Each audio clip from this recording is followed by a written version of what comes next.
y sin tratar de decirles mucho lo que iba a pasar, se tienen que aliar con alguien, un enemigo entre comillas, que era un zorro, que se los quería comer, y el pobre zorro se tiene que meter en el disfraz, y se me ocurrió todas estas situaciones así bien ridículas que se las conté aquí a mi agente, manager y polola, que me ha ayudado en muchas cosas, y ella fue la que me dijo, podrías escribir esto, te podría ir bien. Entonces la idea es que todo de alguna manera diciendo, oh, podría hacer esto. Y ella me dijo, podrías escribirlo. Recién ahí yo tomé el peso de decir, sí, ¿cómo podría ser una historia? Y ahí empezó, bueno, un tema de metodología que después voy a mencionar, pero que conllevó eso y que te lo llevé a ti diciendo, Fika, te ofrezco esto, te ofrezco aquí la fama y la fortuna y el oro. Si es que dibujas para mí. No sé si fue en la época, pero nosotros teníamos un taller de escritura, así muy personal, digamos, con un grupo de amigos. Liderado por Verónica. Liderado por la Vero, sí. Y nosotros, poniendo diferentes bases, hacíamos historias de la nada, creábamos nosotros. No sé si fue en esa época donde empezaste. No, Quillay era anterior. De hecho, Quillay, eso ocurrió por ahí por el 2000, entre 2010 y 2011. Quillay nació posterior a mi viaje a Galápagos. Eso fue por ahí por el 2009 que se me ocurrió. Bueno, como podrán suponer, yo soy bien, adoro los animales, la naturaleza, entonces también ya tenía mucha influencia así de ciertos viajes. Pero claro, ahí llegué con eso. Sí. Bueno, y es súper importante tener una sinergia, en este caso, entre el escritor y el ilustrador, para que se puedan traspasar bien la idea. Claramente, el ilustrador, si yo tengo que hacer dibujos de la historia, obviamente tengo que leerla, tengo que un poco fascinarme de ella para entenderlo. Y también viendo los dibujos que había hecho Diego antes, ya me podía hacer una idea de más o menos lo que quería hacer Diego. Y se hicieron bastantes bocetos de lo que podían ser antes de llegar al dibujo final, el que viene en la portada del libro. ¿Puedo interrumpir un segundo? Un poco lo que él dice de la sinergia, lo que está diciendo, un poco anecdótico, pero yo fui donde Fika también porque yo sabía que si yo decía Fika, mira Fika, necesito una portada en que sean unos conejos, que se vean tiernos, pero, perdón el lenguaje, no sean imbéciles, y que se vean como aventurescos, pero no sea violentos. Nunca le dije, mira, lo quiero en tal estilo, sino que era sean tiernos y no imbéciles. Él podía entender a qué me refería un poco. Entonces eso es importante para gente que no tiene mucha capacidad descriptiva verbal. Sin embargo, los bocetos que voy a mostrar ahora, igual hay algunos que sí. Por eso hubieron harto. Partimos por una onda así, eso era una cosa más tierna, por decirlo así. Pero sin embargo rescatamos de eso lo que eran las mochilas, hechas de hojas, que al final formaron parte del dibujo final. Esto fue algo más cercano a lo final, pero porque ahí me basé bastante en lo que tenía Diego.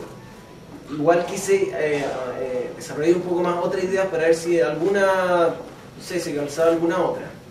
Ese otro un conejo más gordo. Más gordo. Sí, parece como de chocolate. Sí. Hay otra idea distinta, digamos.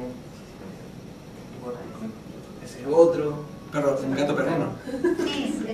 Un gato perruno, mira. ¿Para qué? No conozco por ninguna parte.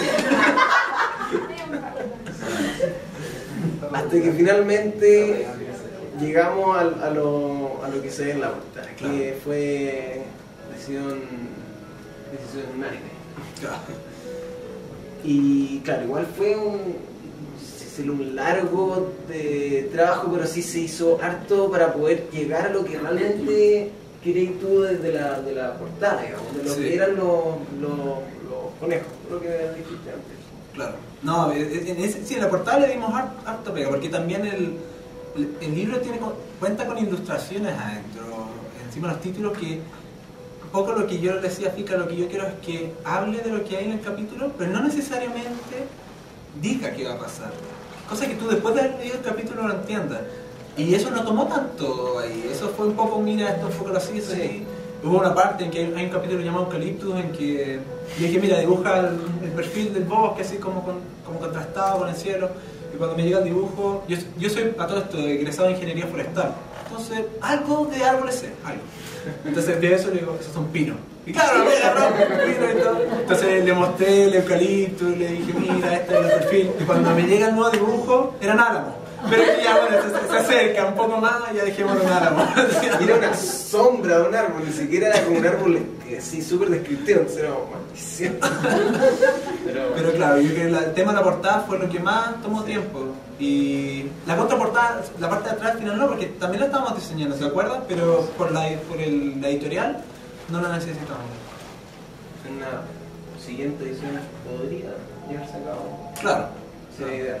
Pero en todo caso, ya que se vio un poco cómo fue en este caso tu trabajo, dibujo, ¿cómo se da cuando tú tienes un proyecto cero en tu cabeza? ¿Cómo empieza eso? ¿Cómo se gestan tus propias ideas? Mira, en parte se requiere bastante fuerza de voluntad para llevarlo a cabo en primer lugar, tener mucho ánimo y creer en el proyecto, porque si no se deja en la nada, que cosa que me ha pasado mucho en verdad. Llevar un proyecto a cabo es un compromiso con uno mismo al final. Es creerse el asunto y hacerlo, y no pensarla tanto al final. Es empezar a hacerlo. Es súper difícil dar el primer paso.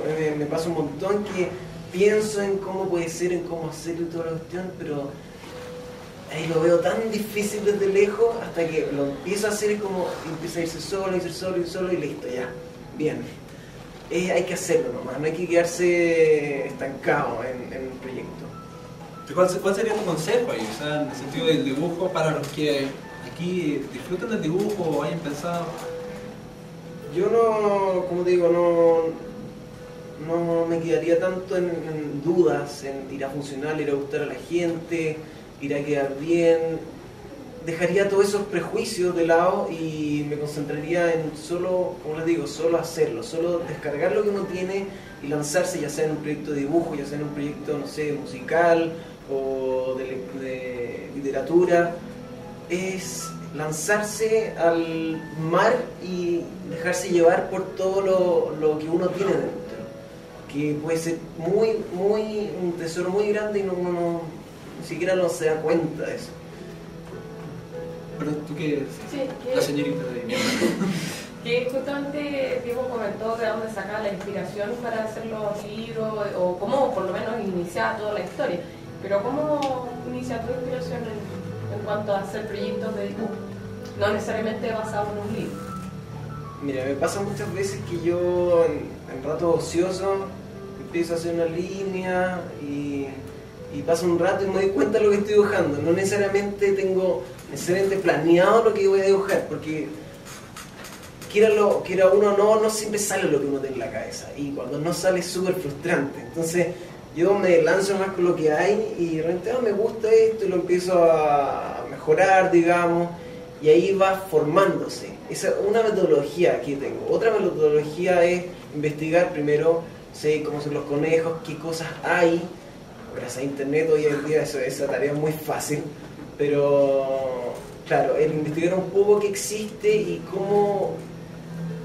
qué de eso puedo sacar yo, ¿cachai? Para meterlo en un proyecto.